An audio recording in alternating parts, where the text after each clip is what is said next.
Now let's get into our discussion. Going by developments in the All Progressives Congress, it appears the party is gradually putting to rest all internal squabbles that had before now stalled its convention. Now, following the outcome of a meeting of the party governors with President Muhammadu Buhari, the APC will most likely choose its national chairman by consensus, rather by the ballot. And that was according to the chairman of the Progressive Governors Forum, Governor Atiku Bagudu of Kebbi State, after a closed-door meeting between the 22 APC governors and President Muhammadu Buhari in the presidential villa. Now, the chairman says President Buhari is disposed to the emergence of a consensus candidate and believes that will be in the best interest of the party. The governors unanimously agreed that zoning and consensus should be incorporated as part of arrangements for the National Convention. We have produced a number of national chairmen by consensus. Baba Kande emerged as the pioneer chairman of the party by consensus. His Excellency John Oyegun emerged by consensus. His Excellency Adams Oshimole emerged by consensus. So he is a believer in consensus as one of the options of producing leadership. We have agreed a zoning formula for all the 6 geopolitical zones, and essentially we swapped northern zones will take positions that southern zones had in the last 8 years, and vice versa. It's a very simple, equitable, and fair formula. We will now go back and consult at the zonal level and look at the positions that are available, and the process of the convention preparation will start in earnest. So by the grace of God, on the 26th of March, we would have done our national convention. Whether we'll do the zonal convention before that or do it at the same time, again, the Constitution is silent, so as our chairman said, we can decide either way. All right, that was the governor of Kebbi State as well as the governor of Kaduna State, giving a brief following their meeting with President Muhammadu Buhari just recently. All right, we have joining us in the studio to make sense of some of these, Ayodele Adewale. He is in the studio, organizing secretary, APC Lagos. It's nice to have you join me today. Thank you for having me. Great, you're welcome. Thank you. Great. And we also have joining us on Zoom, Abdullahi Tanko Yakasai, National Coordinator, Northern Young Professionals for Tinubu. It's nice to have you join me this morning. Nice. Thank you so much, Mr. Mike. Great. Now, let's start from the studio, Ayodele. The issue within the APC seemed to be, from what we see, some of the squabbles that even a lot of people felt that the National Convention may not hold, and so on, seem to be, finding its level gradually. But if you look at the issues that are being resolved one way or the other, one would say that these were supposed to be issues that it should have been a given. Everyone should have known, okay, of course, you swap these things and then you move on. Is it that easy, or how challenging is that anyway? Well, you must understand that it's a democratic system, and you must allow the view of everybody to take sway. But the popular view, the most acceptable view, will have to come to stay. And in achieving this, it takes time. You don't just drive it like a monolithic system. You must try to, pop everybody along. But the issue there is, every time we come to this brink of election, it has, even from the previous political party, these were some of the things that it seems has come to stay in our political experience, that those who have been there for so long know that when it comes to the how officers emerge, there is always this balance between the North and South. As far as the Constitution is concerned, although it doesn't recognize all of these, but these are the unwritten codes in our political experience where you have to balance all of these things for there to be fairness. It's about understanding. Okay. And if you look at the demography of ethnic nationalities in Nigeria in terms of number, the numbers are not equal. And if we go as a lot of people would want us to go. Definitely a lot of nationality groupings will be left aside. Okay. So in order to carry everybody along, you must understand this very important fact, and you must consult widely, and you must be seen to be fair. And in doing this, like I told you, it takes time, especially when there is heavy contention on the basis of number, on the basis of placement, or whatever reason that seems to have germinated. Everything must be put on the table for objectivity to take center stage. And in doing this, you must continue to engage in discussion, trying to convince people on the reason why this must have to go. All right, Abdullahi, let me come to you now. The issue of the likelihood of a consensus candidate emerging for the APC, of course, like Governor Bagudu of Kebbi State had said, the past chairman of the party had emerged based on consensus. But however, putting that on one hand, one would say that is also a way of running away from some of the challenges that could emerge if the floor is thrown open for all candidates to go there and contest and get your vote according to whatever popularity that you have. What do you say about this? Okay, thank you so much. The issue of consensus is part of a political arrangement, and is allowed in every political platform. So, but what I'm saying is the elections can equally come into play since there has been zoning of positions. So either way you look at it, it's going to work. But since the leadership are saying they want a consensus, we've had it before, and it wouldn't be a problem if that is done with the acceptability of the majority of the party members. But in the event where some of them some of the contestants feel they want a level playing ground, since the positions have been zoned to various zones in the country, then they should be allowed to contest, you know. So, but you know, the zoning and rotation part of our politics in Nigeria, because it started right from NPN, if we can remember, you know, when the presidential candidate at that time and became the president, Alesho Shagari, was from the north. So the NPN decided to pick Alexei Kwame from the east, and the west had the party chairman. So if you look at it, if the leadership agree on consensus, it's fine, so long as there won't be squabbles. Okay. All right. Now, let me ask you this issue, although we're having a little hitch with your audio, but let's see if we can roll through. Now, the issue of zoning, a lot of people making reference to the West, where whoever emerges the president can come from anywhere, it doesn't matter. That mentality or that mindset, a lot of people make reference to it. Anyway, we have peculiar issues in Nigeria, but some people say that this issue of zoning undermines the issues of merit. What do you have to say about this, Abdullahi?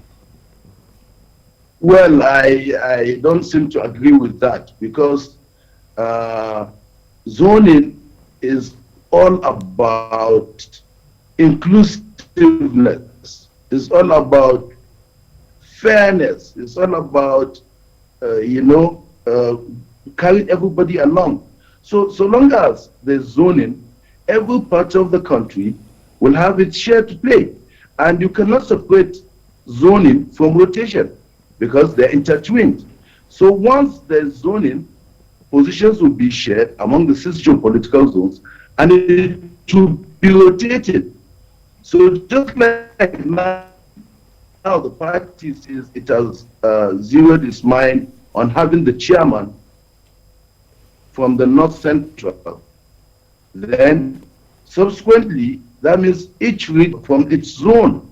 So zoning is very, very important because just like now, Mr. President has done 8 years, it's only right for you to zone the presidency. We had chairman from a different zone, south, so before the interim management. So now we have to rotate and give other zones to produce the chairmanship, just like what has been expected now. So zoning should be encouraged in Nigerian politics. If I wish, I would say it should be in the Constitution of Nigeria, because during the 1994-95 Constitutional Conference, it was agreed at that conference, and it was adopted, that there should be zoning and rotation in every party's constitution. But unfortunately, Abacha died, and that was how he died with that, a great idea. So it gives everybody sense of belonging, and it brings about political stability, which is very important. All right. Adili, this issue of zoning, some people are of the school of thought that the reason why there has to be even a call for, let's balance this so that, either there are ethnic, considerations, or there are religious considerations, or there are regional considerations, so that everybody has a sense of belonging. It's the absence of trust that if the other person is there, we don't trust that they will do everything within their powers to ensure that we get what we deserve. So there is the issue of, let me go in there, let them go in there, so that we all keep an eye on whatever the other person is doing and all of that. What do you make? Well, I'll not base my assertion on trust, but I will base it on inclusiveness, garnishing it, making it look very colorful. Even God that created the world understands that there must be color. Color not just in terms of shades, but in terms of ethnicity, in terms of size, in terms of peculiarity. Such thing is also happening in politics. If we base it on just everybody come, I can assure you that on the basis of number and some other things, some minority might never be part of that inclusiveness. And that is why zoning is very good. For instance, they said the South. And when you come to the South, you have diverse nationalities, groupings, opinion, and all of that. So it is meant for all of these interest groupings to, be competitive in brotherliness in order to bring out the best among the lot. So would you advocate, like Abdullahi has said, it would even be nice to, enshrine it in the Constitution? Would you advocate that? Yes, I would, and I will, considering the kind of peculiarity that we have in Nigeria, that we don't want to leave anybody aside. And like I was having discussion with someone yesterday, that if you liken it to molecules of gas, and you excite it with heat, a lot of these molecules will move around, but one will move faster than the other. And if you continue to do that, a particular string or brand will always outwit every one of them. So what happens to the rest? But if you put some level of apportionment and said, okay, you guys, from this size of the divide, you are allowed to compete, bring out the best among you. Even in sport, it is done. If you look at the Olympics, they do it. If you allow everybody just to go, do you think some other countries, smaller countries, will ever have an opportunity to host the Olympic Games or the World Cup? They will never. You understand? On the basis of number, on the basis of strength, on the basis of material and so capacity, and lobbying. Yeah. You understand? They will lobby the smaller group to, on their side. And some people will never have the chance to be part of, the game, so to speak. So it is an opportunity for everybody to get involved. Abdullahi, this issue of the likelihood or the possibility or the call to constitutionalize the issue of zoning, if you look back at the First Republic, where there were also elements of trying to balance some of these things as well, like you also mentioned in the Second Republic, and so on. It's been like that. Even in 1993 election between Tofa and Abiola, these elements were there. But from one political party to another, from one republic to another, we've not seen political parties, even though they know that this has come to stay, but we are not seeing these things outrightly in the constitution of the political parties, even before we say let's move it to the national constitution. Yes, exactly, because it's not a constitutional thing. But so since it's not in the constitution, the other the parties is at their liberty to put it in their constitution. But once you put it in the constitution, the Nigerian constitution, it becomes mandatory for every political party to adopt it. You see, in those days, like the First Republic, we had only few individuals that are educated. So the issue of zoning at that time when Nigeria was at the early stage maybe could not even be possible, because you could have one person that is educated in one region, and maybe you go to Yoruba land, you see thousands of them. So at that time, yes, no problem. But now, every zone, every local government in Nigeria has people with capacity, with the ability, you know? So if we are at that stage now, then it's only right we put it in the constitution, because what is important is political stability. And this rotation and zoning brings about political stability. All the agitations you've had in the past, maybe from different regions, is because of marginalization. And once there's that, that is enshrined in the constitution, it means it becomes sacrosanct. You must rotate. Look at it like the senatorial districts. Some states, if this zone produces the governor, automatically the next zone will produce a governor. And so that means at every 4 or 8 years, there's going another zone will produce. So everybody will at one day or one time produce a governor from that state. So it will have the same reflection at the national level. Once that is enshrined in the constitution, then we automatically will know that all the 6 geopolitical zones, maybe if you take like, say, okay, every state, every region will have a president that will go for 2 terms. So that means in 36 years, all the 6 geopolitical zones would have produced a president. But there's a lot of technicalities to this, because like what happened during Goodluck Jonathan and Yar'Adua. So that one too is something we can look at. You know, had it been we had like maybe 2 vice presidents, one from the zone of the president, like Yar'Adua, and another from another zone, automatically, let's say if Jonathan Yar'Adua died, then the person from his zone, the vice president, should continue his term and finish it. That will solve the problem. It will now rotate. That zone will not have a shot till after all the other zones have taken a shot. So there won't be these squabbles, you know.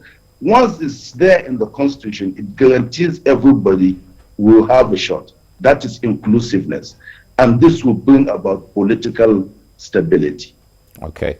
All right. Now, Ayodele, the issue of who becomes the president sometimes takes center stage even beyond what the person is going to do or how well off Nigerians are going to be under whatever kind of administration.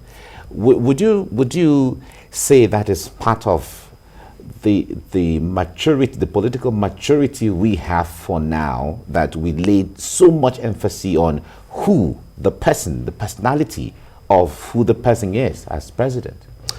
In every system or structure, the head determines a lot of things. Even for a human being, without the head, you can't move, you'll be static. So the head drives the system. If you have a very good system and you don't have a head that befits it, the system will not work. So who becomes the president is very, very important. But we must not also sacrifice merit on the altar of pity. We must never do that. We must go for the best. And if we get the best, I can assure you it will drive this good governance all the way down and build government from bottom up. So that's just it. All right. All right. We have to leave you here now because of time, but we thank you so much, Ayodele Adewale, for coming on the program this morning. Thank you for having me. And Abdullahi Tanko Yakasai, thank you very much for talking to us on TVC Breakfast. Thank you so much. Great.